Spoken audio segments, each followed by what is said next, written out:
De pé como estamos, abra sua Bíblia comigo. No Evangelho segundo escreveu São João, João capítulo de número 14, versículo de número 16 a seguir. Quem encontrou, diga amém. Amém. João 14, verso 16. E eu rogarei ao Pai, e Ele vos dará outro Consolador, para que fique convosco para sempre, o Espírito da verdade, que o mundo não pôde receber, porque não o vê, nem o conhece, mas vós o conheceis, porque Ele habita convosco e estará em vós. Não vos deixarei órfãos, voltarei para vós. Amém, igreja? Feche a Bíblia, coloque no banco, na cadeira, e pegue na mão da pessoa mais perfumada do seu lado. Eu tentei bonito, não deu certo. Perfumado deve ter alguém aí. Isso. Aperte a mão da pessoa com carinho até ela falar aleluia. Pentecostal que não faz barulho está com defeito de fabricação, não é? Tem algum pentecostal aqui? Então vamos orar. Senhor, mais uma vez nós te adoramos. Mais uma vez nós entramos na sua presença em reverência, porque nós entendemos que dentro de alguns minutos e esta linda igreja ficará pequena para o tamanho da glória que o Senhor vai mandar do alto dos céus. Os que vieram tristes começarão a saltar de alegria. Os que vieram se arrastando não voltam para casa se arrastando. Hoje voltarão voando nas asas de um novo tempo. E antes que eu comece a revelar os seus segredos, cerque esta igreja com a sua glória. E num raio de 5 quilômetros, onde houver um demônio alojado, eu dou a esses demônios segundos para sumirem de Marataízes, porque se não sumirem, serão queimados pelo poder da sua glória, que aqui será derramada. Rasgue céu sobre nós esta noite. Manda anjos de fogo descerem aqui, que estes anjos desçam, trazendo brasas de fogo nas mãos. Comecem a esparramar estas brasas entre nós. E onde houver um crente cheio do Espírito Santo, pega ele nesta noite, Jesus, e mostra o caminho da verdadeira e poderosa adoração. Fala conosco, fica conosco, é o que eu te peço agora e sempre. E toda a igreja diz: os que podem tomar seu assento dando um grito de glória a Deus, porque o Senhor é bom e a sua misericórdia dura para todos sempre. Querida igreja, noiva do Cordeiro, simpatizantes da nossa fé, amigos que vieram de perto ou de longe para este lindo culto, eu fiquei extremamente feliz quando recebi o convite e me recordei que alguns anos atrás eu estive aqui. E eu falei ao Senhor: Senhor, me dá algo novo para que eu possa ministrar o coração da igreja de Marataízes, principalmente nessa festividade de jovens. E Deus me deu algo que, se eu conseguir traduzir em palavras o que eu já senti só em meditar, eu tenho certeza que o céu vai ficar bem baixinho aqui entre nós esta noite.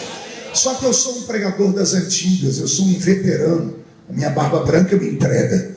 Então eu preciso que os crentes daquela antiguidade, da minha antiguidade, aqueles canela de fogo, sabe? Aqueles pentecostais raiz, não sei se tem algum aqui dentro, tem? Estão esparramados, então vocês me ajudem, tá bom? Na medida que eu estiver pregando, você pode adorar a Deus, você pode glorificar a Jesus. Eu acredito que a Assembleia de Deus ainda é a mesma. Pregava agora há pouco lá na Assembleia de Deus de Aribiri, e o céu desceu naquele lugar. Ficou um ambiente tão abençoado que não dava vontade de sair de lá. Lá está comemorando os 112 anos das Assembleias de Deus no Brasil. Então, com esta mesma fé, eu peço que você me ajude. Amém?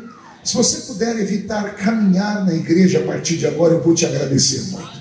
Estou ficando um velho ranzinza, tenho dificuldade de estar pregando e as pessoas andando na minha frente. Corta a minha atenção, só Jesus na causa. Mas não é uma ordem, é só um pedido. Porque vai que no meio do culto te dá uma diarreia, daquela que não tem Imosec que resolva, Nós vamos entender se você levantar e sair correndo no meio do culto. Posso ouvir um amém da igreja? Amém. Olha para quem está do seu lado e diga assim: você está preparado? Diga: para uma viagem. Faremos uma viagem só de ida nessa noite. Uma viagem para dentro do coração de Deus. Quem quer ir nessa viagem comigo pode dar um grito de glória a Deus aí. Perfeito. Roberto, mude a música para mim.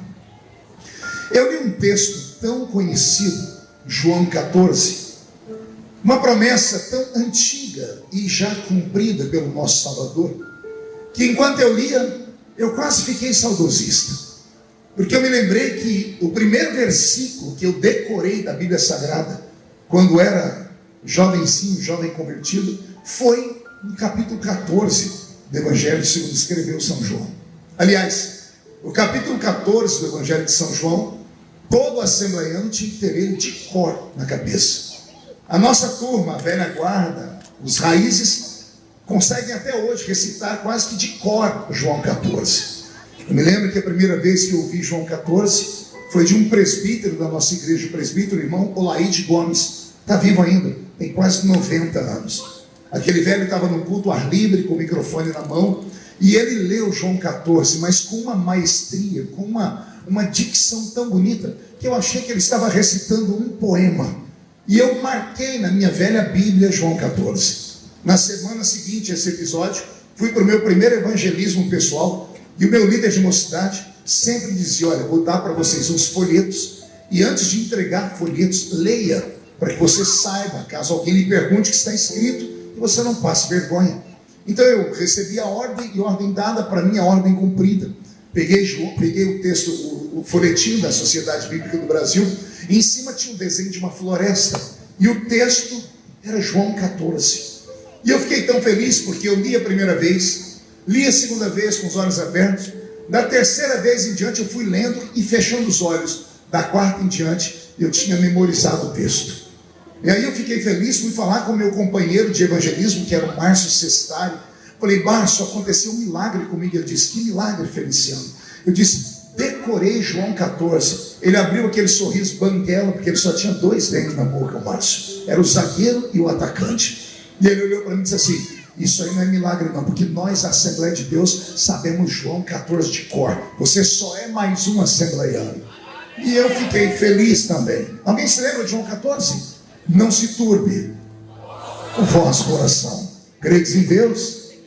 Credes também em mim, porque na casa de meu pai, se não fosse assim, eu teria dito: vou preparar-vos um lugar, e virei outra vez, e vos levarei para mim mesmo, para que onde eu estiver, estejai vós também. Esta é a promessa do meu Cristo, e oxalá ele cumprisse essa promessa hoje à noite. E se a trombeta do arrebatamento tocar hoje à noite, e daqui de dentro desta linda igreja, de quem está assistindo pelo telão aí fora, só 2 crentes subirem, um eu tenho certeza que sou eu. Quem é o outro? Vem comigo, deixa eu ver. Eu quero ver você provar isso durante o culto. O que eu trago para vocês hoje é algo que vocês talvez nunca tenham ouvido. João 14 é um texto que está fora do esquadro do Testamento. Vocês sabem que a Bíblia Sagrada não foi escrita para ser um livro comercial. Os livros da Bíblia Sagrada foram escritos aleatoriamente. Esse livro, esse velho livro que nós carregamos, ele levou 1.600 anos para ser escrito. Quase 2 milênios. Ou seja, o primeiro escritor da Bíblia e o último nunca se viram. Nem sonharam em conhecer-se. Mas quem leu o primeiro livro da Bíblia e o último, parece que os 2 sentaram numa mesa para bater um papo e dizer: olha, eu começo e você termina. Gênesis começa com um casamento entre Adão e Eva. Apocalipse termina com um casamento entre Jesus e esta linda igreja que está me ouvindo pregar aqui. Então esta é a beleza da Bíblia Sagrada, um livro extremamente extenso. E o nosso livro, a Bíblia dos protestantes, ela tem apenas 66 livros. Diferente da Bíblia Católica Romana, que foi a primeira Bíblia que eu li. Eu tinha 9 anos de idade, pastor José, quando eu li a Bíblia Sagrada inteira, de capa a capa, a primeira vez. Eu era coroinha lá na paróquia Cristo Rei, do Padre Ângelo, e eu li a Bíblia Ave Maria. E dentro da Bíblia Católica tinha 7 livros, que são extremamente interessantes, eles não são carregados da canonicidade, assim a linguagem dos teólogos, né? Eles não têm a inspiração divina, mas são livros históricos. O livro dos Macabeus conta histórias lindas acerca de uma família que lutou contra os ímpios e pela fé em Deus venceram. Então, a Bíblia é esse livro todo poderoso, um livro dividido em dois tempos, Velho e Novo Testamento. No Velho Testamento nós temos 39 livros e no Novo 27 livros. Os 39 livros do Velho Testamento são carregados de dor, de angústia. Não é difícil você abrir a Bíblia em qualquer página do Velho Testamento e eu ver alguém falando assim: ai, ui. Se torcer o Velho Testamento é perigoso pingar sangue, porque o Deus do Velho Testamento tinha na mão um chicote e na outra mão ele carregava um cajado. E ele não se fazia de rogado. Quando era preciso, ele desferia golpes sobre o seu povo, porque ele queria trazer o povo à pureza, à santidade. O Velho Testamento é um testamento de frustração. Nós temos uma igreja do Velho Testamento. Pastor, isso é heresia, porque a igreja nasce no Novo Testamento. Não, a igreja nasceu no Velho Testamento. A palavra igreja vem de um verbo grego, eklésia, ou eclesia, que significa chamados para fora. Nós temos uma igreja no Velho Testamento que nasceu exatamente com esse pedido. É Deus entrando na Mesopotâmia antiga, na cidade de Ur dos Caldeus, dentro de uma tenda de um nômade, e encontra ali um homem chamado Abrão. E olha o que Deus diz a Abraão: Abraão, sai para fora. A palavra igreja significa chamados para fora. Com Abraão nasce uma igreja no Velho Testamento. Só que a igreja do Velho Testamento, ela fracassou. Uma igreja que sucumbiu ao mundo. Uma igreja que Deus conseguiu arrancar ela do Egito, mas não conseguiu arrancar o Egito de dentro dela. Uma igreja que tinha a promessa de entrar em Canaã, mas sucumbiu dentro do deserto por 40 anos. Moisés tirou do Egito quase 3 milhões de crentes. E somente 2 dos que ele tirou, entre os 3 milhões, entraram em Canaã: Josué e Calebe. Quase 3 milhões de pessoas sepultadas no deserto. Por quê? Porque eles saíram do Egito, mas o Egito nunca saiu de dentro deles. Por que você acha que nós temos o Velho Testamento na Bíblia apenas como história? Não. Quem não conhece a história está fadado a repetir os mesmos erros. Por isso que está escrito que tudo que foi escrito para o nosso entendimento. E nós precisamos ler esse livro mais. E aqui vai um puxãozinho de orelha em nós que somos assembleianos, somos evangélicos. Somos o único povo que não temos paixão pelo livro que nos guia. Qualquer pessoa que se converte ao Espiritismo, em menos de 6 meses, ela leu todos os livros de Allan Kardec. Em menos de 1 ano, ela tem memorizado o Evangelho segundo o Espiritismo. Qualquer pessoa que se converte aos Testemunhos de Jeová, em menos de 2 anos, a pessoa tem dentro da memória quase 200 versículos decorados. E aí ela já pode sair para a rua para anunciar o evangelho deles. Qualquer pessoa que se converte ao Islã, em menos de 2 anos, já leu o Alcorão inteiro e está pronto para morrer por causa de Alá. Somos o único povo que se converte à fé verdadeira, temos a Bíblia Sagrada e ignoramos ela. Alguns só carregam ela debaixo do braço, pensando que é desodorante. Outros deixam ela aberta em casa, do lado da cama ou na estante, sempre aberta, ou no Salmo 91, ou no Salmo 23, como se fosse uma espécie de mandinga, uma macumbinha evangélica. Está tudo errado. O salmista ensinou para nós como é que a Bíblia funciona. Não é deixar ela aberta perto da cama. O salmista diz: eu escondi a tua palavra no meu coração, para eu não pecar contra ti. O segredo da Assembleia de Deus é esse: é amar a Bíblia, é comer a Bíblia, é devorar a Bíblia Sagrada. O primeiro livro da Bíblia a ser escrito, você sabe qual foi? Jó. Você nem sabia disso. E quem foi que escreveu Jó? Moisés. O mesmo que escreveu Gênesis, Êxodo, Levítico, Números e Deuteronômio. Só que ele não escreveu apenas Jó e não escreveu apenas o Pentateuco. Tem vários salmos da Bíblia escritos pelo velho Moisés. Olha como a Bíblia é extravagante. Nós temos na Bíblia os profetas maiores e os menores. Quando eu era ignorante, eu achava que o profeta maior valia mais que o profeta menor. Depois eu fui entender que o profeta maior é aquele que teve um volume maior de profecias, como Isaías, Jeremias, Ezequiel. E os profetas menores, os que tinham um volume pequeno de profecias, como Abacuque, Sofonias, Ageu. Só que os menores não são diferentes dos maiores, não tem menos valor, pelo contrário, é num livro pequenino da Bíblia que só tem 2 páginas que tem esta palavra aqui, ó: aviva, Senhor, a tua obra no meio dos anos, a notifica, na ira, lembra-te da misericórdia. Está lá no livro do profeta Abacuque. Então a Bíblia é esse livro, um livro que tem romance, tem amor dentro da Bíblia. Temos a carta de Salomão, a carta de Cantares, escrita para a velha sunamita.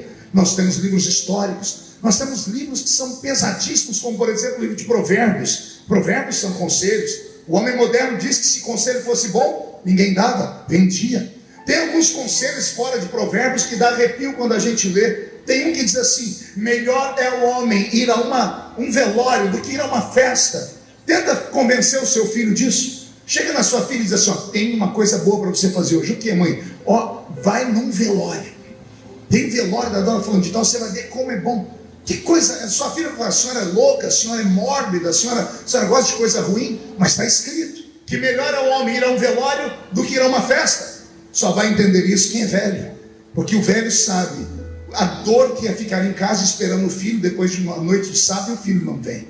Você não sabe para onde ele foi. Ele desliga o celular, deixa acabar a bateria do celular, esquece da gente, a gente fica agoniado. Porque quem vai em uma festa vai atrás de azaração, vai atrás de drogas, de sexo, etc, etc. Mas quem vai em um velório, não. A pessoa entra, olha para aquele paletó de madeira, vê um ser humano que estava vivo até ontem e diz assim: se foi ele hoje, amanhã pode ser eu. A pessoa sai pensando na vida. Esta é a Bíblia Sagrada. A Bíblia Sagrada é a boca de Deus falando. Quando eu era menino falavam assim, que a Bíblia aberta era a boca de Deus falando. Eu emendei depois de velho: fechada também é a boca de Deus falando. Quantos julgamentos são feitos ao redor do mundo, em países cristãos como os Estados Unidos da América, que antes de ter um julgamento, alguém apresenta uma Bíblia e faz o cidadão colocar a mão em cima dela e fazer um juramento. Por que as pessoas acreditam na Bíblia? Porque ela não é um livro comum. Uma vez em um debate filosófico com um cidadão aí do país, ele tentou me ridicularizar e riu de mim, dizendo: você acredita mesmo num livro que tem mais de 40 autores? Eu disse: jamais acreditaria nisso, porque cada autor tem um pensamento. Ele falou: então você está mentindo, que você crê na Bíblia. E eu tive que ensinar ele, dizendo assim: a Bíblia não é um livro que tem mais de 40 autores, ela tem mais de 40 escritores. Autor é um só. E o autor da Bíblia está aqui em Marataízes nessa noite. Ele é tão grande que enquanto eu prego, ensino, ele caminha no meio dos castiçais. E mesmo os pés dele estando aqui dentro dessa igreja de Marataízes, a face dele está diante dos serafins que estão cantando: santo, santo, santo é o Senhor dos exércitos. E a Assembleia de Deus de Marataízes já vai ficar cheia da sua glória. Esta é a palavra do Senhor, esta é a Bíblia Sagrada. Ame a Bíblia, coma a Bíblia, devore a Bíblia e nunca tenha vergonha da Bíblia. Há um versículo na palavra que diz assim: não envergonhe do Evangelho de Cristo, porque ele é o poder de Deus para a salvação de todo aquele que nele crê. Não importa se Deus aqui para frente te exaltar, se você conseguir um emprego lá na NASA, se você for alguém da área das ciências que vai descobrir o câncer, não importa se você é das letras, não importa onde você chegar, lembre de onde você veio. Foi com esse livro, foi esse livro dentro do seu coração, carregando ele para os cultos. Por que eu digo isso? Porque as pessoas vão passando o tempo, vão conseguindo riquezas, vão conseguindo entendimento, vão ficando intelectuais, e no meio do intelecto acabam esquecendo a palavra, acabam ridicularizando a palavra, acabam dizendo que esse livro tem que ser inclusive reinterpretado. Já tem uma lição hoje de alguns ex-pregadores de fama do Brasil dizendo que a Bíblia é um livro ultrapassado, que nós temos que deixar ela mais moderna. Homens que se perderam no meio do caminho, vomitaram de tanta coisa ruim que comeu, de tanto lixo tóxico que comeram. Mas nós, assembleianos, temos uma raiz fincada. Nada abala a nossa fé, porque a palavra está acima de tudo e acima de todos. E por esta palavra eu morro, e por esta palavra eu vivo. É por isso, pastor, que 16 anos dentro de Brasília eu provei para todos os irmãos que Babilônia não muda Daniel, mas Daniel põe fogo em Babilônia. O Egito não muda José, mas José consegue governar o Egito. temos que entender que Deus é maior do que tudo e é maior do que todos. Quem concorda com essa minha pequena introdução e pode dar um glória a Deus, por favor? Então respire fundo e vem comigo. O capítulo 14 do Evangelho de João, ele está fora do contexto. Como a Bíblia não foi escrita para ser vendida, e ela não foi escrita em ordem cronológica, o capítulo 14 de João deveria estar entre o capítulo 18 e 19, momentos antes da crucificação de Jesus. Pergunte por quê? Só falo se todo mundo perguntar. Só falo se todo mundo tiver curiosidade de verdade. Simples. Porque quem conhece a história e o texto vai ver que o capítulo 14 de João é um capítulo de despedida. É um capítulo de término. Jesus chamou os seus 12 discípulos, a quem ele transforma em apóstolo, 12. Quantos eu disse? 12. Você sabe que Jesus não teve somente 12 discípulos, não é? Somente lá em Lucas capítulo 10, ele enviou uma comitiva de 70 discípulos. O que significa a palavra discípulo? Discípulo é aluno. E qual era a nomenclatura dada a Jesus quando ele caminhava pela terra? Rabi, Raboni. E o que é um rabi, um raboni ou um rabino? É um professor, é um mestre que ensina. Então, Jesus não era o único, haviam outros naquela época. Os judeus se espelharam muito na filosofia dos gregos, quando Sócrates, Aristóteles e Platão criaram as escolas ao ar livre, para que todos tivessem acesso. Então Jesus gostava de ensinar ao ar livre. A escola dele começou a crescer em um dia especial, em um casamento. Quando Jesus estava lá nas bodas de Caná da Galileia, quando ele operou aquele sinal, aquele prodígio, transformando 6 taças de água em vinho. Quando aquele milagre aconteceu, Israel foi abalado. Faziam centenas de anos que não aparecia profeta em Israel. Entre Malaquias e Mateus temos um período de 400 anos em que Deus ficou sem falar com a raça humana, chamado de período interbíblico. Israel tinha saudades de ouvir a voz de Deus, de ver os sinais de Deus, e de repente a boca miúda pela terra começam a dizer: apareceu um profeta. Onde? Numa festa de casamento. E como sabem que ele é profeta? Ele tocou em 6 taças de água, em 6 talhas de água, e as talhas, quando foram abertas, não tinham mais água, estavam cheias de vinho, e o melhor vinho da festa. A notícia esparramou, e sabe o que as pessoas faziam? Começaram a deixar as suas casas, deixar as fazendas, deixar os sítios, as chácaras. Israel vivia oprimido pelo Império Romano. Mais de 95% dos judeus não sabiam ler, não sabiam escrever, mal tinham alimento diário, ficavam chorando pelo peso que carregavam. Se lembravam inclusive do cativeiro de Babilônia, que foi um outro período de muita dor. Israel estava carregado de angústia, e de repente alguém começa a dizer: surgiu um profeta de verdade. E perguntaram qual é o nome dele, e as pessoas diziam: Yeshua, o filho de Maria. Dizem que por onde ele passa coisas extraordinárias acontecem. Dizem que ele dá vista ao cego, que ele levanta o paralítico. Dizem que ele cura os enfermos. Dizem que ele faz coisas extraordinárias. E as pessoas começaram a deixar a vida de miséria que tinham para seguir Yeshua. A escola de Yeshua começou a crescer. O rabino da Galileia começou a crescer. Ele começou a ter alunos, 1, 2, 10, 100, 1000, milhares. Houve um dia em que a aula de Jesus explodiu. Ele tinha 5.000 homens, fora mulheres e crianças na frente dele. Se cada homem tivesse uma mulher, e cada homem uma mulher uma criança, 15.000 alunos em uma única sala de aula, ao ar livre, no pé da montanha. E ali ele deu os maiores ensinamentos dele, que foi o Sermão da Montanha, que todo crente deveria ter guardado dentro do coração. Quando começaram a ver que ele era um professor que não só ensinava, ele praticava o que ensinava. Porque esse professor, ele chega gritando na terra dessa forma: é chegado o reino de Deus na terra. Meia dúzia entendeu? Eu vou falar de novo. Aqui está o texto áureo de Jesus. Em todo lugar que ele chegava, ele dizia: é chegado o reino de Deus aqui na terra. E o que era o reino de Deus? Era um reino que não tinha necessidades, era um reino que não tinha doenças, era um reino que não tinha falta de esperança, era um reino que não tinha dor, era um reino que não tinha morte, era um reino que não tinha tristeza. As pessoas começaram a caminhar para ver se isso acontecia. E onde ele chegava, o reino de Deus entrava com ele. Ele paralisou enterros. Ele tirou mortos de dentro da tumba depois de 4 dias. Ele levantou paralíticos. Ele abriu os olhos dos cegos. Os surdos ouviam. Os demônios fugiam dele. As pessoas com epilepsia eram curadas. E aí essa escola começou a crescer porque as pessoas viram que além de falar, ele dava sinais. Só que aí aconteceu um problema. Pergunte o quê? Começaram a gostar mais dos sinais do que das palavras. E quando começaram a acostumar mais com os milagres do que aquilo que ele ensinava, o professor começou a endurecer as aulas. Ele começou a bater nos alunos, ele começou a dar pesados ensinamentos, ele começou a ser forte, grosso. E teve um dia que ele deu tanto grito com os alunos, ele falou: podem ir embora. E ele saiu andando sozinho. Falou: perdi a minha sala de aula. Daqui a pouco ele escuta uns passinhos atrás dele. Ele para ver, e no meio de milhares vem andando 12.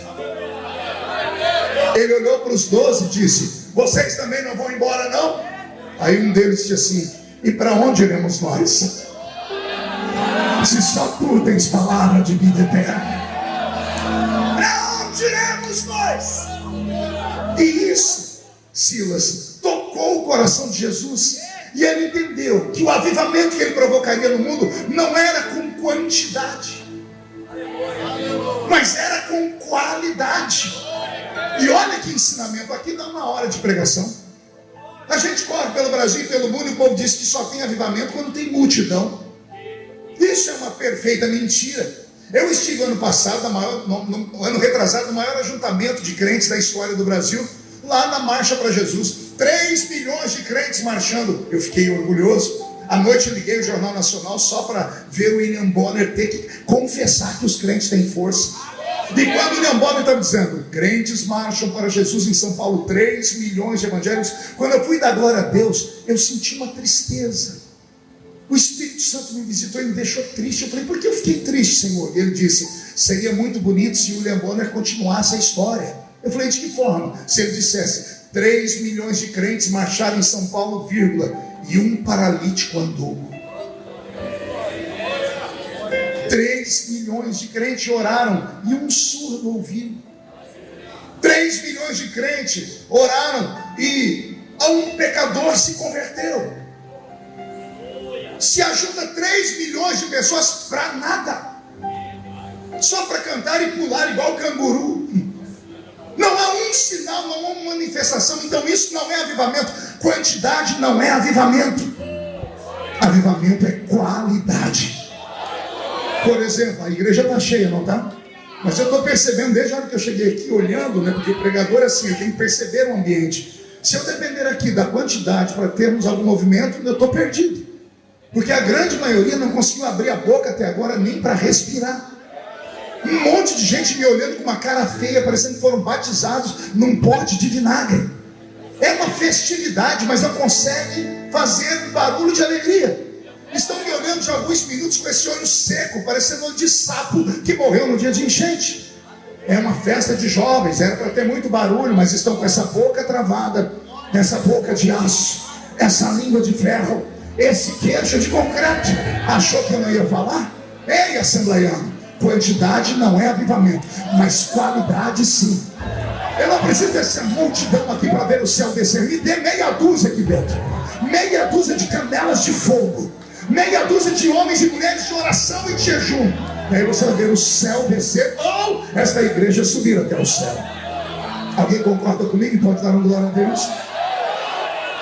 Percebeu, meu Cristo, que não era uma multidão, mas aqueles 12 homens apenas. E então ele se dedicou a esses 12 homens. Ele deu a eles ensinamentos profundos. A Bíblia diz que ele ensinou coisas a eles que eles nunca falaram para ninguém. Paralelo a esses evangelhos que nós temos, foram escritos mais de 40. Eu li pelo menos uns 30. Em um dos evangelhos apócrifos diz assim: e ele ensinou aos seus discípulos coisas que eles nunca poderiam ensinar a ninguém. Imagine caminhar ao lado dele, imagine aprender com ele, imagine beber daquela fonte. E de repente, depois de caminhar com ele 3 anos e meio, você acorda um belo dia ao lado dele e ele diz assim: meninos, chegamos ao fim. Como assim, Yeshua? eu estou fechando a escola apostólica hoje. Por quê? Porque vocês estão se formando. E estão se formando com louvores. A começar por você, Pedro da Silva Sauro. Você pisou em cima das águas comigo. E você, João, que veio com o Tiago daquele evangelismo querendo que eu destruísse a cidade toda. E vocês 9, que quando passam os demônios recuam, as enfermidades são expulsas. Vocês estão prontos para fazer a minha obra nessa terra. Preste atenção que ele vai falar para eles. Quando eu cheguei, eu disse que o reino de Deus era chegado entre vós. Agora, o reino de Deus está dentro de vocês. Mas se eu entender, vou falar de novo. Meu corpo arrepiou. Jesus chegou convidando eles. Para que o Senhor quer que eu vá com você? Porque é chegado o reino de Deus entre vós. Agora ele vai embora e diz: eu vou embora e eu não levo o reino, porque o reino agora está dentro de cada um de vocês. O que é o reino de Deus? Está dentro de nós. É fazermos as obras que ele faz. Ele diz: eu já posso ir porque eu consegui multiplicar o meu talento em 12. Então a partir de agora vocês serão os pastores, vocês serão os rabinos, vocês serão os mestres e os professores. Era para ser um dia de felicidade, sim ou não? Quem aqui já estudou? Quem já se formou, pelo menos no primeiro grau, segundo grau? Quem lembra da última reunião? Quando vai um aluno lá e ele é o orador da turma e ele fala dos alunos, ele começa a recitar coisas, fala dos professores. Tem até uma musiquinha triste, mas a felicidade, ela é inerente ao que está se formando, porque ele sabe que depois dali ele vai para um nível maior. Qual é a alegria de um professor? É que o aluno se forme e o aluno seja melhor do que ele no futuro. Jesus era professor. Ele viu que os 12 estavam terminando a escola. Ele olhou para eles e disse: vocês já estão prontos. Ele esperava que eles ficassem felizes, mas eles não ficaram, eles ficaram tristes. Como é que o senhor sabe que eles ficaram tristes? Não se turbe o vosso coração. Ele deu a notícia: hoje é o dia da formatura, e todo mundo ficou jururu.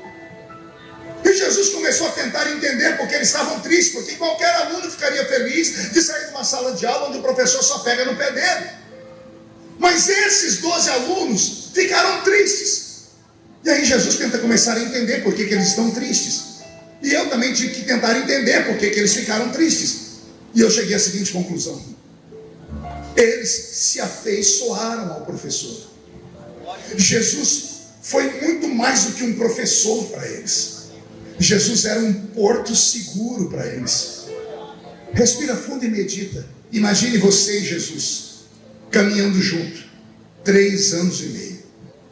Imagine você dormir ao lado dele, acordar ao lado dele, tomar café da manhã com ele, almoçar com ele, jantar com ele, ter uma ceia da noite com ele, cantar com ele, porque Jesus cantava. Na noite em que ele foi traído, ele disse: vamos cantar um hino. Jesus não era aquela figura pesada que a gente imagina. Olha, nunca fizeram, Hollywood nunca fez um filme tão parecido com Jesus, que eu creio na Bíblia, do que esse último que tem aí como é que é o nome da série? The Chosen. Aquele Jesus é o Jesus que eu acredito que Jesus era. Um Jesus que ri, um Jesus que conversa, um Jesus que brinca, um Jesus que os discípulos aí falaram: não toque no mestre. Jesus está no meio de uma praça pública, um monte de criança brincando na praça pública, nariz escorrendo, tudo parecendo um tatuzinho. As mães pegam as crianças, levam para perto de Jesus, Jesus usando uma estola sacerdotal branca. Aí os discípulos: não toque no mestre, não toque. E Jesus dizendo: deixai vir a mim os pequeninos. E aí Jesus faz uma coisa que deixa os discípulos apavorados. A Bíblia diz: e Jesus tomando as crianças nos seus braços. Imagina a cena: roupa branca e tatuzinhos. Não entendeu? Jesus de roupa branca e um monte de criança de nariz escorrendo, tudo com a mãozinha suja de terra. E Jesus não abençoa eles de longe, ele pega e põe eles no braço, ele abraça eles. Era a maneira de Jesus dizer: quem tem que chegar perto de mim é quem está sujo. Eu abraço quem está caído, eu abraço quem despencou, eu abraço. Aleluia. Eu fico emocionado só de imaginar a cena. Eles se afeiçoaram a ele, porque Jesus não era só um Deus grande, o Deus do Velho Testamento com um cajado na mão, um chicote na outra, não. Esse Deus do Novo Testamento chegou com um vaso de alabastro, e dentro do vaso tinha um unguento, e ao invés de ele bater, ele curava as feridas. vidas das pessoas. Tem uma mulher caída, pronta para morrer. Ela foi arrastada pela beira da praia, pelo cabelo. Foi pega no ato de adultério. Aí chegaram perto dele e disseram assim, ó, a lei diz que é para matar. E o senhor o que diz? Ajoelhado ele ficou, porque ele estava escrevendo na praia. Estava escrevendo na areia. Ele não ia conseguir escrever em pé, a não ser que ele fosse um ginasta. Ele ficou agachado. Por quê? Porque todos que estavam acusando aquela mulher estavam em pé. A única pessoa caída era a mulher arrastada pelo cabelo. Olha o que ele fez. Ele, Deus, ficou no nível da pecadora. Os acusadores estão em pé. Só Jesus e ela estão aqui no mesmo nível. É ele dizendo, eu fico no seu nível, porque eu vim salvar você. E aí Jesus dá uma palavra que até hoje tem crente que não entende. Jesus diz, quem não tem pecado, atire. E o que aconteceu? Vai, me lembra da Bíblia. O que aconteceu? Alguém jogou alguma pedra? Não atiraram nenhuma pedra nela. E se eu te falar que uma pedra atingiu ela? Meu Deus!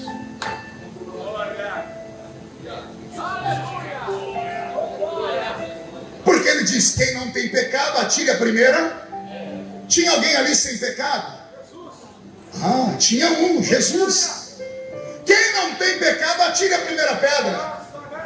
Ele estava lá. Pastor, que pedra que Jesus atirou sobre ela? Ele se jogou sobre ela. Porque ele é a pedra de esquina. Ele é a pedra angular. Ele é a rocha de Meribá, de onde sai a água para matar a sede. Jesus se jogou em cima dela. De que forma? Dizendo para ela, se eles não te acusam, eu também não te acuso. Vai e não peques mais.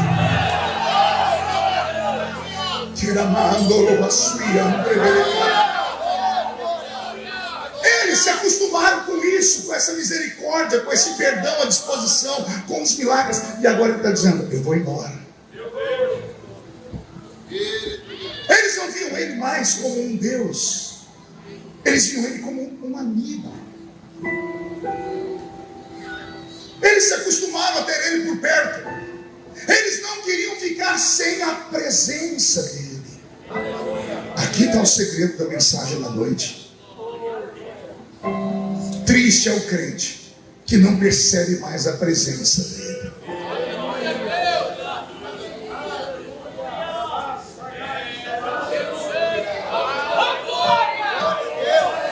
Eu vou deixar um crente do Velho Testamento falar sobre essa questão de presença com vocês.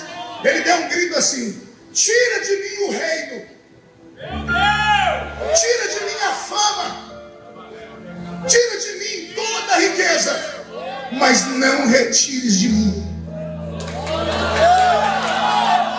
o seu Santo Espírito. Eu sou pentecostal desde criança. Ultimamente eu tenho pregado para um grupo de crentes que não parecem ser membros da Assembleia de Deus. Parecem ser figurantes daquela série chamada The Walking Dead. Já assistiram aquela série? Zumbis, mortos-vivos que caminham. Pessoas que conseguem entrar na igreja, mas não conseguem mais entrar no culto. Opa, deixei uma chave, só 3 entenderam. Vou falar de novo. Os crentes modernos entram na igreja, mas não entram no culto. E entrar na igreja não é mérito para ninguém. A pessoa entra na igreja e parece estar sentada em cima de um formigueiro. Ela entra na igreja e não consegue se ligar no céu.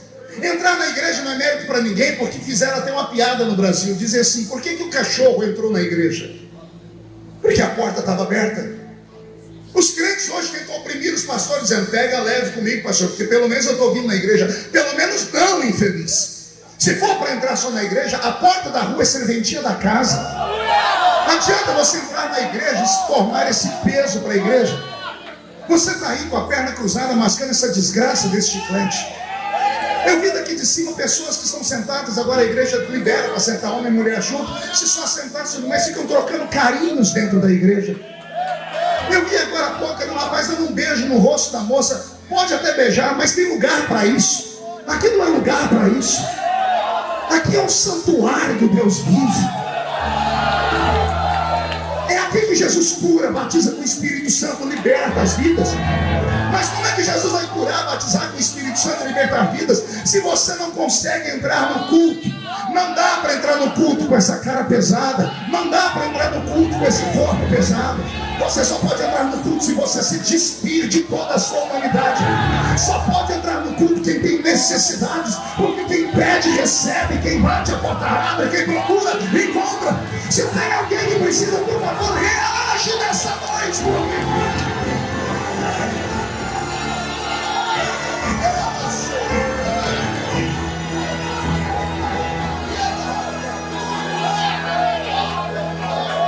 Vem comigo. Vamos tentar entender por que os discípulos ficaram tristes. Jesus tentou animar eles com uma palavra que parece heresia. Que parece o quê? Pergunte qual? Ele, Jesus, Deus, para animar eles, fala assim, pastor José: vocês vão sentir a falta dos milagres, é por isso que vocês não querem que eu vá embora. Então eu vou dar uma palavra para vocês. Vocês farão as obras que eu faço, e farão obras maiores. Isso não parece uma heresia? Como é que um comedor de arroz e feijão pode fazer uma obra maior do que o Filho de Deus encarnado? Ainda bem que não sou eu que falei, foi ele que falou. Jesus tentou empolgar eles dizendo assim: olha, eu fiz obras grandes e vocês caminharam comigo, só que quando eu for embora, vocês vão fazer as mesmas que eu fiz, e alguns de vocês vão fazer outras maiores. Vamos relembrar o que ele fez? Ele chegou em um cemitério um dia, olhou para uma tumba, mandou tirar a pedra e disse: morto, sai para fora.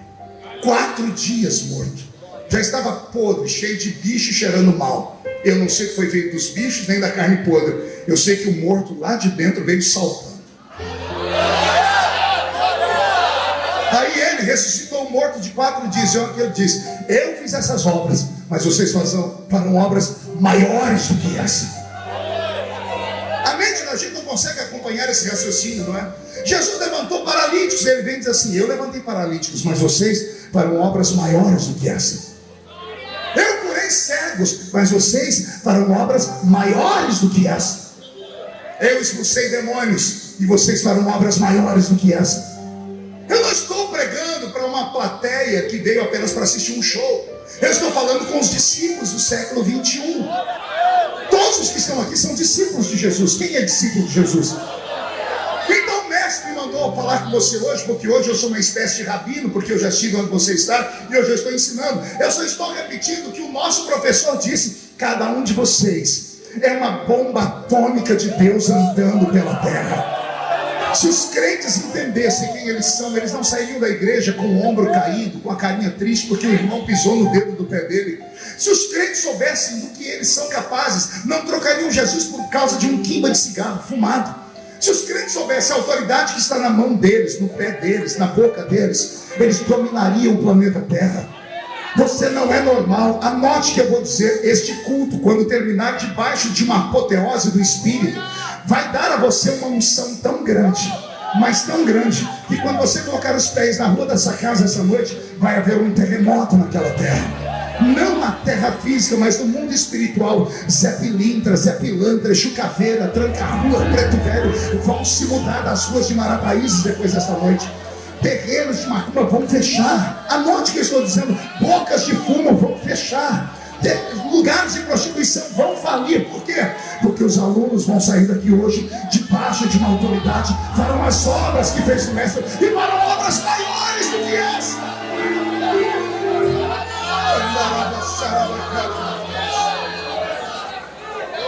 Mas nem falando isso eles se empolgaram. Então Jesus leu a mente deles, e aí ele entendeu, e ele se emocionou. Eles me amam, e quem ama não quer ficar longe da pessoa amada. E aí Jesus faz uma promessa. Ele diz: entendi, vocês querem a minha presença, não? Mas eu preciso ir embora. Mas olha o que eu vou fazer. Eu vou, mas eu não vou deixar vocês órfãos. Vou falar de novo. Eu vou e não vou deixar vocês sozinhos. Eu enviarei para vocês um Consolador. Diga comigo, outro Consolador. O Novo Testamento foi escrito na língua grega. E a palavra outro em grega significa gêmeo, idêntico, igualzinho. Jesus está dizendo, eu vou, e quando eu chegar lá, eu vou mandar meu irmão gêmeo. Eu vou mandar um igualzinho a mim. Eu vou mandar um que é idêntico a mim. Vocês não vão nem sentir a minha falta, porque ele fará a minha vez aqui na terra. O olho dos discípulos deve ter saltado, e a mente deles perguntando, mas quem que o Senhor vai mandar? Quem é esse igualzinho? Aí Jesus disse, um espírito de verdade. Por que um espírito de verdade? Porque havia muitos espíritos naquela terra que não eram de verdade. E Jesus está dizendo, eu vou mandar um idêntico, um espírito de verdade. Agora escutem, o espírito que o mundo não pode ver, porque não conhece e não sente. Mas vós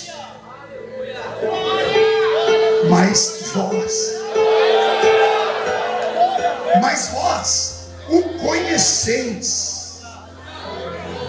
Olha o que ele vai dizer. E ele estará convosco. Mas ele não termina aqui, ele diz, ele estará convosco. E se tudo der certo, um dia ele vai estar em vós. Com e em. Diga comigo, com e em. Ele diz, quando ele chegar, ele vai ficar convosco. Por que convosco? Porque vocês vão ter que conquistar ele como me conquistaram. Vocês vão ter que manter intimidade com ele como mantiveram comigo. E a intimidade não é da noite para o dia, leva tempo. Você tem que comer pelo menos 1 quilo de sal com a pessoa para conhecer ela. Jesus está dizendo, ele vai chegar e vai ficar com vocês. Aí cumpre a vocês conquistá-lo. Para quê? Para ele deixar de andar com vocês e ele vir morar dentro de vocês.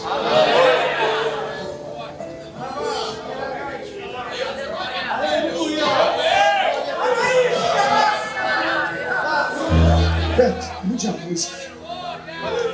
A minha geração,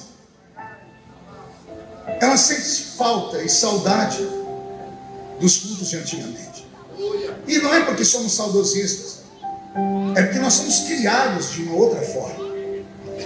Não é a beleza da igreja que nos assusta, não é isso que tira a gente do lugar. Não é só a música moderna, não. É que nós sentimos falta da presença. Que presença, pastor? Aquela presença que fazia ele batizar com o Espírito Santo quando a gente cantava o hino 15 da harpa. Era o foi na cruz, que um dia eu vi. E ele se alegrava tanto e dava línguas estranhas para os crentes.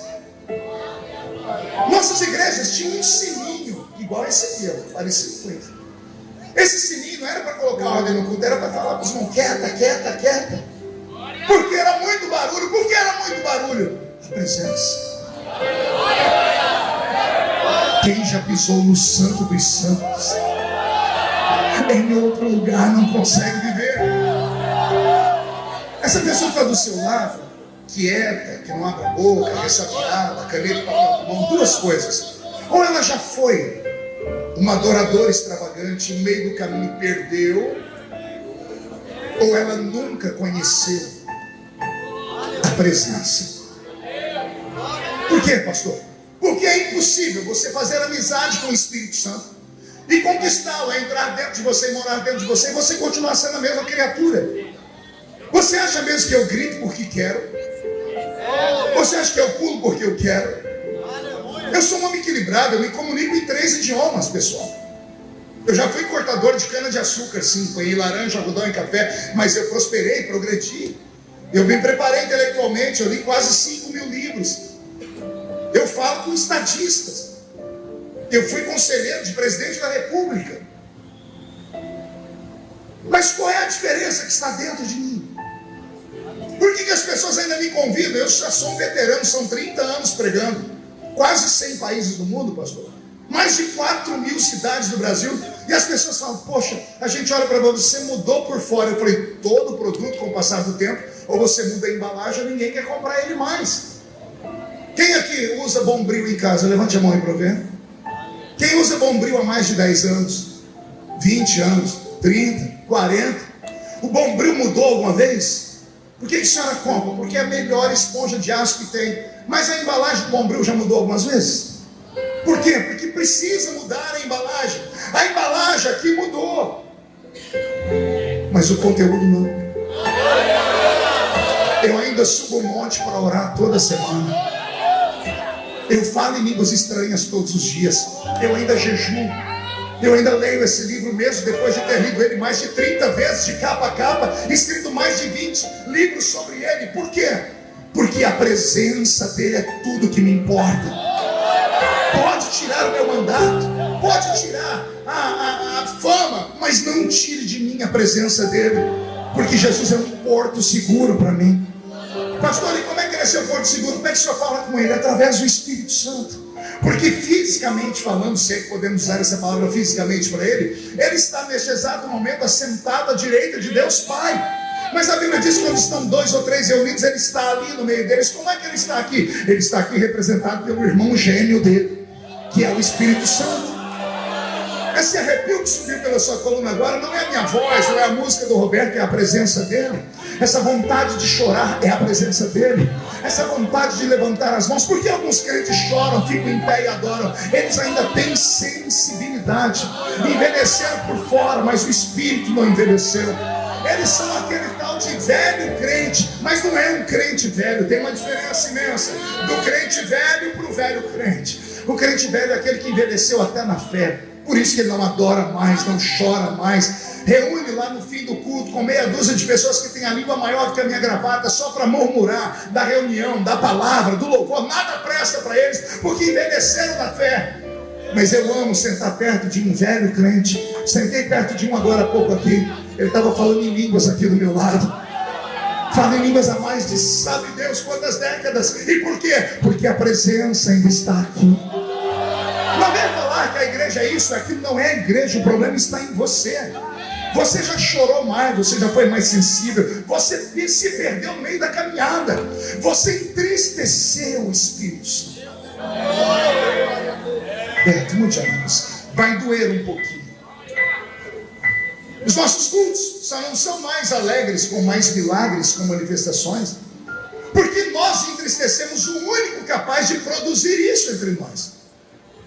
O pregador pode gritar, soprar, jogar paletó, não vai acontecer nada, porque não é o homem que provoca, é o Espírito Santo. Qual a diferença da geração antiga para a nossa? Pergunte qual, pastor? A geração antiga tinha o Espírito Santo dentro deles. A nossa, o Espírito Santo só fica do lado. Ele está conosco, mas não pode estar em nós. Quer perguntar por quê? Me ajude, vem cá. Fique aqui do meu lado. Pega na minha mão. Não, devagarinho assim. Esse aqui representa o Espírito Santo e eu sou você. O Espírito Santo com você. Você vai e ele vai. Você para, ele para. Você recua, ele recua. Mas de vez em quando você quer ir onde ele não pode ir. E aí quando você vai e ele não pode ir, ele tenta te segurar.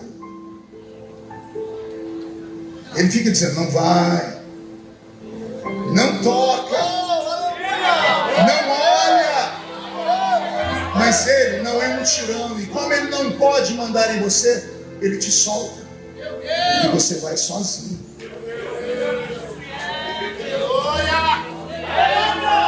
Porque ele está com você. Ele não está em você. Porque se ele estiver em você, você não consegue olhar pornografia. Ei, garoto, suas madrugadas são pesadas por causa do TikTok. Você sabia que o TikTok tem um dom de revelação? Sabia? Se você ficar olhando o TikTok por 30 segundos ele entende que você amou o que você está vendo. Ele passa a sugerir para você coisas semelhantes. Se você vê pornografia, ele vai só te mandar pornografia. Se você só vê palhaçada, ele só vai te mandar palhaçada. Será que você teria coragem de abrir o seu TikTok para nós olharmos agora? O Espírito Santo não pode olhar o que você olha, porque fere ele. Jesus passando por aqui disse: se forem pecar, pequem contra mim ou contra o meu Pai, porque tem perdão para isso. Se pecar contra o Espírito Santo, não tem perdão nem hoje nem nunca mais. O Espírito é santo.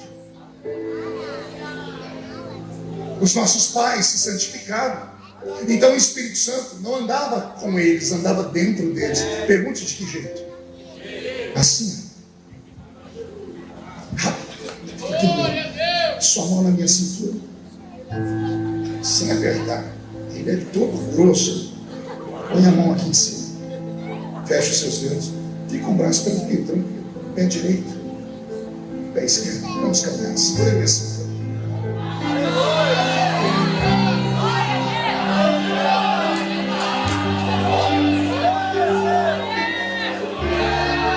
A Bíblia diz: pôr uma mão sobre os enfermos e os... Olhe para a sua mão agora. Olha, o que você vê? Você vê saindo raios daí? Tem fogo? Tem poderes saindo daí ou não? Não. Só tem calo, unha encravada, esmalte, anéis. Como é que essa mão pode curar alguém? Pergunte para mim, como que a gente põe a mão e cura alguém, pastor? Se ele estiver dentro de você. Quando você vai colocar a sua mão, a mão dele vai junto com a sua. A doença não respeita você, respeita ele, porque ele é criador. É ele que traz o reino de Deus na terra. Quando você põe a mão, ele põe a mão junto com você. E a doença não respeita a sua mão, mas respeita a mão dele que está dentro de você. Entendeu isso? A Bíblia diz: onde a planta do seu pé pisar, o Senhor te dá por herança. Sim ou não? Você acredita que esse pé chulesento seu pode tomar herança de alguma coisa?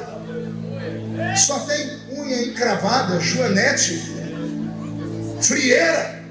Como é que essa porcaria desse pé pode tomar posse de alguma coisa?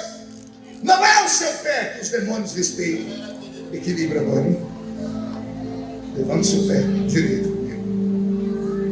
É que quando você vai pisar, tem um outro pé que pisa junto com você. Não entendeu? De novo. Você chega na rua da sua casa e grita com os demônios, eles não estão nem aí. Mas se o Espírito Santo estiver dentro de você, quando você pisar na rua da sua casa, os demônios vão dizer: Deus está pisando aqui. Deus está dentro daquele crente.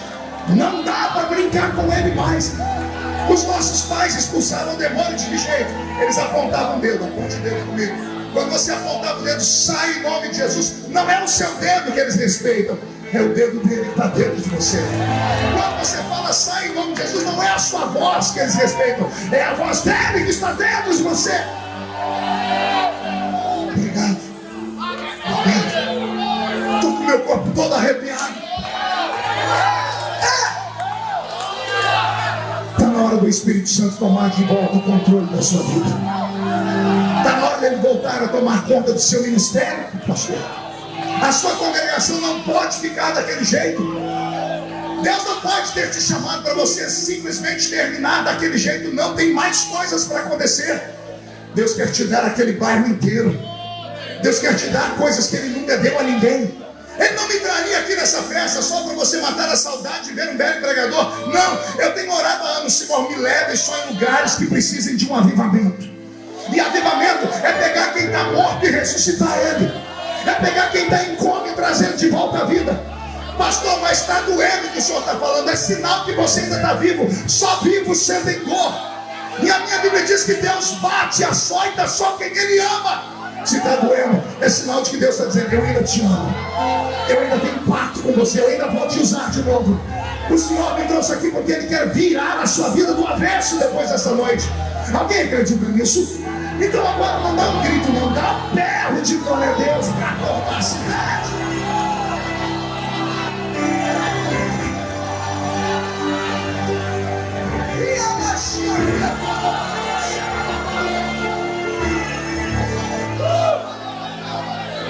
Escute, não deixe a vaidade humana e o orgulho humano te afastar do Espírito Santo. Não deixe o anel de formatura, a posição política, o status eclesiástico roubar de você a presença do Espírito Santo. Eu estava em Brasília dia desses, uma luta, eu só vivo no meio da luta, tudo comigo vai para o Jornal Nacional, só Deus na causa. Então eu tenho que viver em vigilância, em constante oração.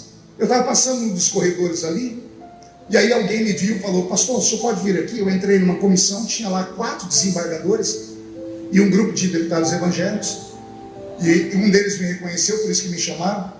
Eu disse: esse desembargador conhecia o senhor, ele queria que o senhor orasse por eles. Pode? Claro que eu posso. Pedi para ficar em pé, fizemos uma roda, peguei na mão deles, começamos a orar. Só como eu estava debaixo de luta, estava em jejum e oração, o crente que está em jejum e oração, a carne dele mortifica e o espírito dele se eleva. O jejum só presta para isso, mortificar a carne e dar vida ao espírito. O que acontece quando dá vida ao espírito? Você fica sensitivo. Você começa a perceber o mundo espiritual com mais facilidade. Você alcança mais rápido o seu milagre. Quando eu comecei a orar, não deu 2 minutos, eu saí da terra. E eu comecei a dar gritos, eu encarnei um crente que ora no meio do monte.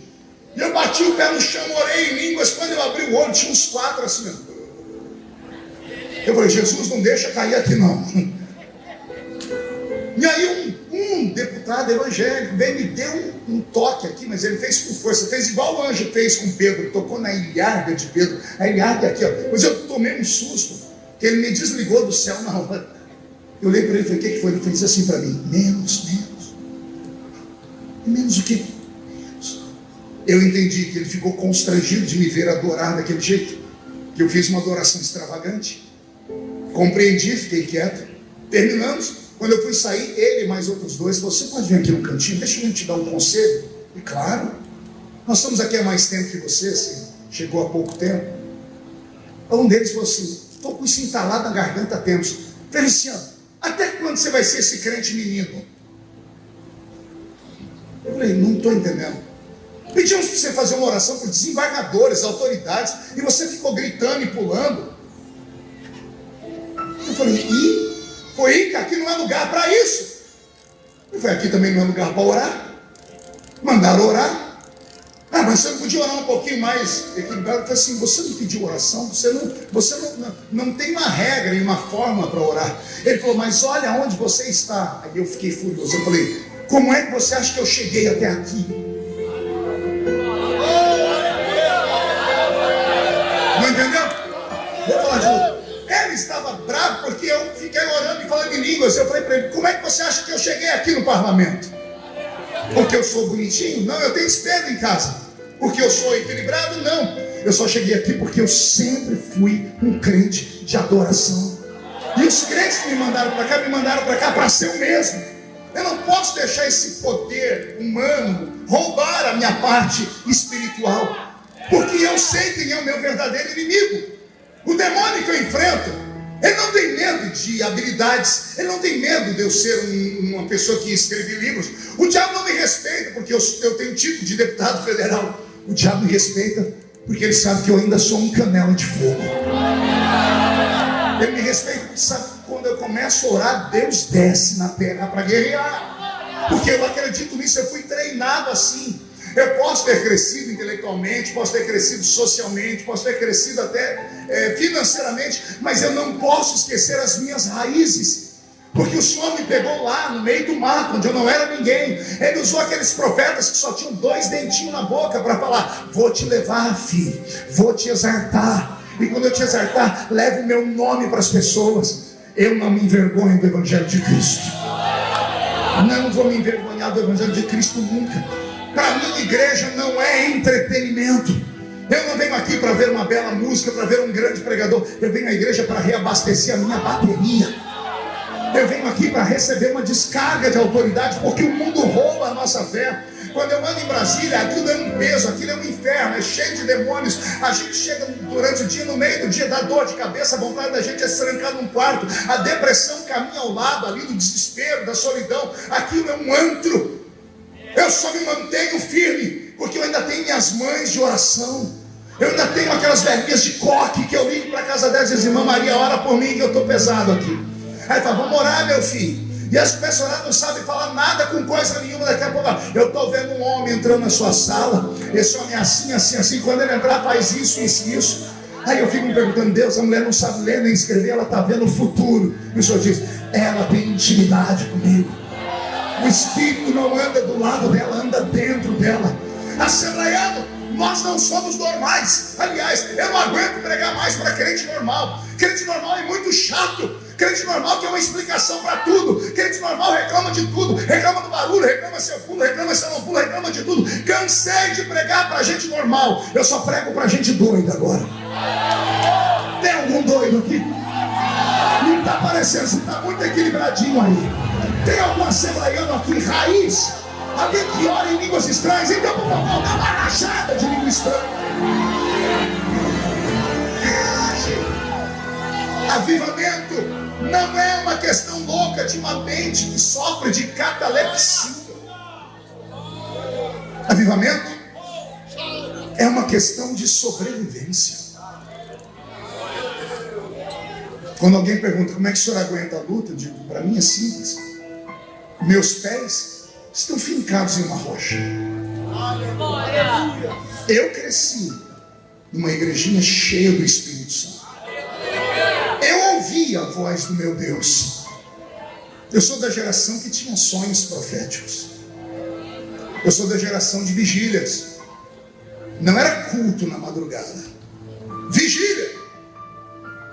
Da gente chegar e o presbítero olhar e falar assim: vamos cantar um hino da harpa, fazer a leitura da Bíblia, vamos começar o primeiro período de oração da vigília.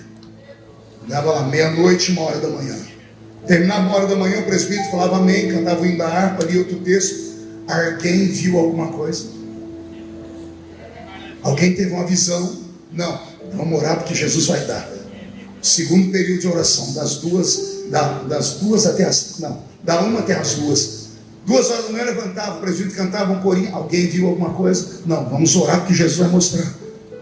A gente ia rompendo até a alva do dia nascer. Quando dava 4 ou 5h da manhã, um monte de gente começava a ter visão. Não sei se era do cansaço, não sei se... Eu sei que todo mundo tinha visão, tinha testemunho para contar. E a gente saía de lá com um sorriso colgate nos lábios. Um sorriso era uma X de orelha a orelha, dizendo: o Senhor esteve conosco. E aí nada prendia a gente no culto, em casa. Não tinha novela, não tinha filme, não tinha jogo de futebol, não tinha sorveteria, não tinha nada, nada. Para nós era culto e ponto final. Por quê? Porque a gente sabia como o culto começava e não tinha noção como ele ia terminar. Talvez esse seja o seu problema. Você entra na igreja, dá uma olhadinha e diz assim: eu já sei como é que vai acabar o culto.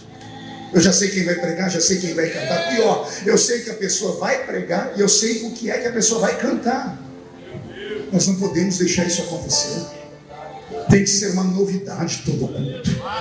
Por quê? Porque o nosso Deus é mestre em criatividade. Já pensou se Jesus resolve agora levantar alguém orando em línguas altas e dar para alguém aqui a interpretação das línguas? Não ia ser uma festa para nós? Olha só, hoje a gente tem que ficar mandando. Eu estou mandando aqui, né? Quem sabe ele me escuta e faz. Mas eu sou da época que isso acontecia em todo culto. O que foi que aconteceu conosco? O que foi que aconteceu conosco?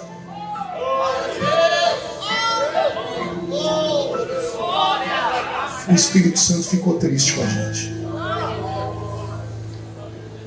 Paulo fala umas coisas na carta aos Coríntios que me deixam com medo. Ele diz assim: não entristeçais o Espírito. Em outro texto ele diz assim: não extingais. extinguir, é aniquilar, é mandar ele embora de forma que ele não volte nunca mais. No capítulo 13 ele fala assim: havendo profecias, serão aniquiladas, havendo línguas, cessarão. Versículo 8, do capítulo 13 da carta aos Coríntios. No capítulo 12, Paulo fala sobre os dons do Espírito Santo. Aí no capítulo 13 ele começa a dizer: só vai acontecer isso se vocês amarem o Espírito Santo. Por isso o amor nunca falha, porque é a sequência do capítulo 12. Só que antes dele falar dos dons do Espírito Santo no capítulo 12, no capítulo 11 ele fala como é que o culto tem que ser. E ele começa a dizer: o culto de vocês não é normal porque os anjos estão aí dentro. Ah, vou falar de novo. Paulo diz que os anjos estão dentro do culto. Ele diz: então, mulheres, se portem bem para que vocês não sejam escandalosos diante dos anjos. Paulo dá um ensinamento no capítulo 11, 12 e 13 sobre como tratar o Espírito Santo. O Espírito Santo não é uma coisa, ele não é um vento, ele não é água, ele não é óleo, ele não é fogo. Esses 4 elementos são símbolos dele. Mas o Espírito Santo é mais do que elemento. Ele é uma pessoa.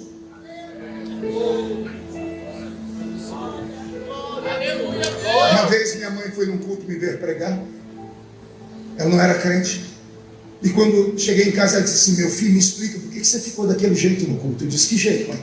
Você pulava, gritava, ficava vermelho. Eu falei: ah, mãe, eu não tinha cultura bíblica ainda. Eu falei: é uma coisa que me pega quando eu estou no culto. Aí minha mãe falou: ah, já sei, é encosto. Eu falei: não, mãe, não tem nada de encosto na igreja não. Eu falei: uai, meu filho, se for que é uma coisa que te pega, eu disse: mãe, eu vou aprender, depois eu vou ensinar para a senhora. Um dia eu orei e falei: senhor, me dá para eu ensinar para minha mãe. E o senhor me ensinou.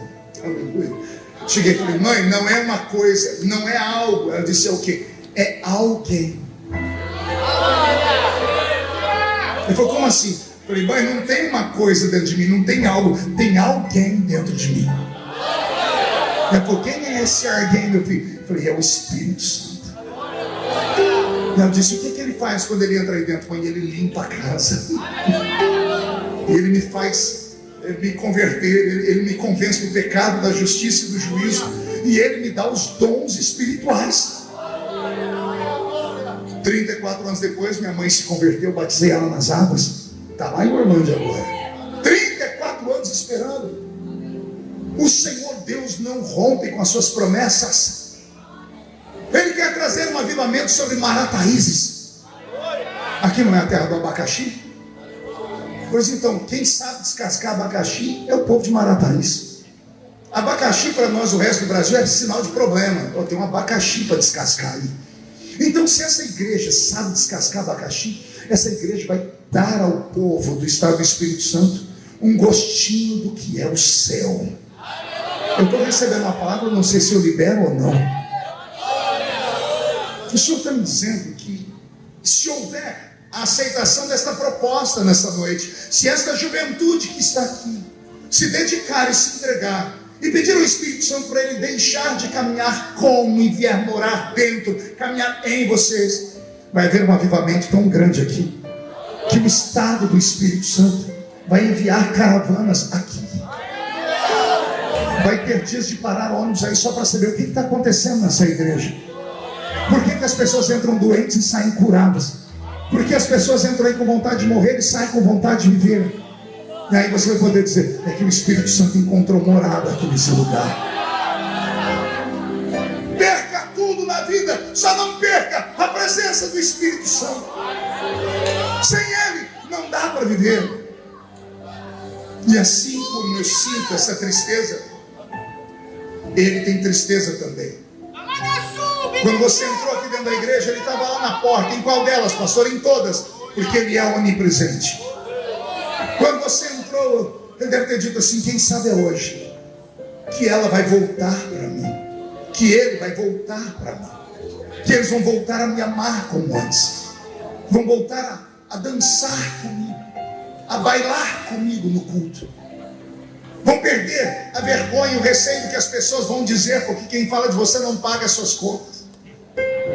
Só tem uma maneira de você voltar para casa hoje: é cheio do Espírito Santo. E ele está aqui. O desespero do Espírito Santo é tão grande, e eu termino aqui, que há 5 meses atrás o mundo inteiro olhou para os Estados Unidos, para uma cidadezinha lá no estado do Kentucky, uma universidade, dentro da universidade uma capela, não era uma igreja. Qual a diferença? A capela todas as religiões podem usar. Os alunos iam lá na secretaria e falaram: queremos a capela para fazermos aqui uma obra de bruxaria. A faculdade dava. Queremos a capela para fazer uma missa. A faculdade dava.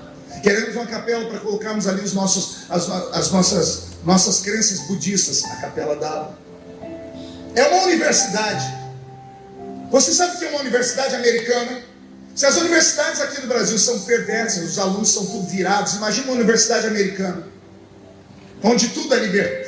Tudo, as pessoas podem tudo e um pouco mais. Sabe como é o recreio de uma universidade? As pessoas saem em tribos.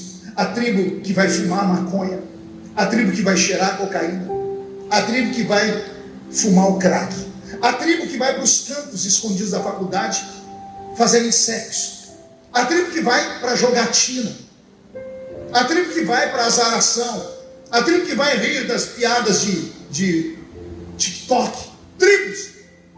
Meninos e meninas que, se você falar em Deus para eles, eles dão risada na sua cara. Pois bem, foi lá numa universidade dessa que um dia, na hora do recreio, cada um foi para um campo. Uns foram fazer sexo, outros foram cheirar cocaína, outros foram ver pornografia, outros foram jogar. Saíram 5 meninos e meninas para a capela. Chegaram na capela e disseram: vamos fazer um culto? Vamos. Não tinha ninguém para tocar um violão. Não tinha um pregador. Esses meninos começaram a orar. Era para ser só uma oração comum, de meia hora. Eles começaram a orar meia hora, começaram a orar 1 hora, 1h30, 2. Não voltaram para a sala de aula, 3 horas de oração. Terminou o turno, ninguém foi embora, continuaram orando, 7 horas orando, 8 horas orando. A notícia amou os pais, perguntaram dos filhos. A faculdade disse: estão lá dentro da igreja, não tem quem tire de lá. Os pais vieram, os pais começaram a dormir dentro da igreja. E viraram 24 horas orando, 48 horas orando, 72 horas orando, 1 semana orando, 2 semanas orando, 3 semanas, 1 mês, 2 meses. Pessoas do mundo inteiro pegavam jatos para ir para lá para saber o que estava acontecendo. Chegava lá, nenhum paralítico andou, nenhum cego viu. Era só moços e moças chorando. Eu tinha um amigo que foi lá e disse: Marco, estava tudo bem aqui fora, porque eu fiquei numa fila para entrar. Quando abriu a porta, chegou a minha vez. Quando eu pisei lá dentro, meu corpo ficou mole, eu comecei a chorar. Eu falei: por quê? Não sei. Eu encostei na parede e só chorava, porque a presença estava lá. Agora quer olhar comigo no céu? Deus está aqui cuidando de 7 bilhões de seres humanos. Países islâmicos, a janela 1040, ninguém conhece Jesus ainda. Países africanos, onde a feitiçaria é pesada. O Brasil, que tem o título de ser um país cristão, mas que aborta 1 milhão de bebês por ano. Um país que era para ser um país evangélico, mas tem o maior número de viciados em drogas do mundo. As cracolândias do Brasil, não tem nada que supere elas no mundo. Sabia disso? O maior país corrupto do mundo.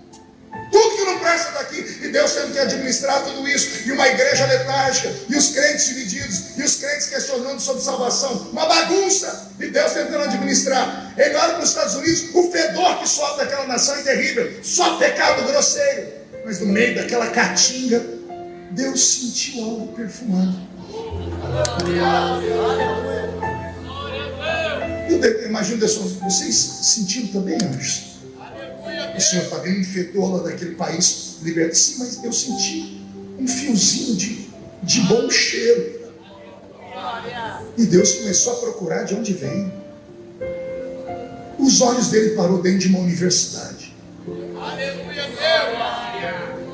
5 meninos, moços e moças, orando. Quando Deus viu aquilo, para não perder, o Senhor disse: quero anjos agora lá, cerque aquele lugar, para o diabo não atormentar eles. O louvor deles é perfeito.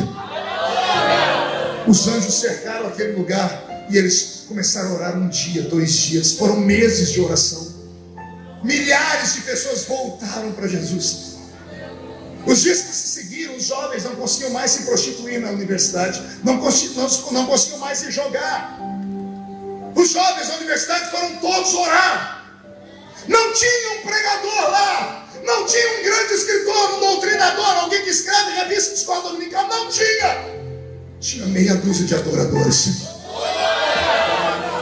Se aconteceu lá, por que não pode acontecer aqui?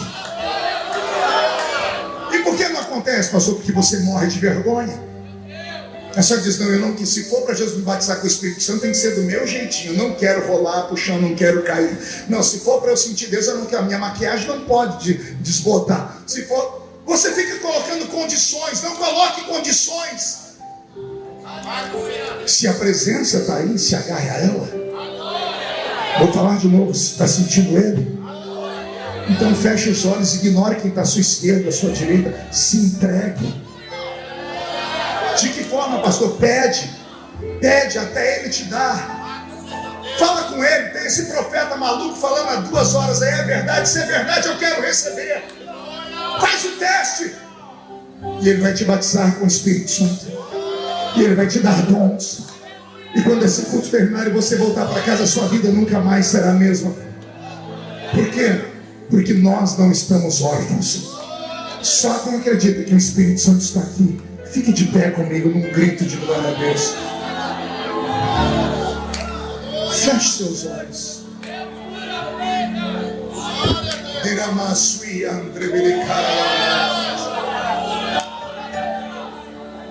O que nós precisamos é que Ele volte a ser como Ele fazia no passado. Nós não queremos nada novo. Nós só queremos o mesmo que os nossos pais tiveram. O nome dele é Jeová Jireh. Ele proveu no passado. Ele pode prover no presente de novo. Tem alguém que acredita? Feche os olhos. Junte as suas mãos na oração. Eu posso te trazer até aqui, daqui para frente. É entre você e Deus. É entre você e Deus. É entre você e Deus. É entre você e Deus. É entre você e Deus. É entre você e Deus. É entre você e Deus. É entre você e Deus. É entre você e Deus.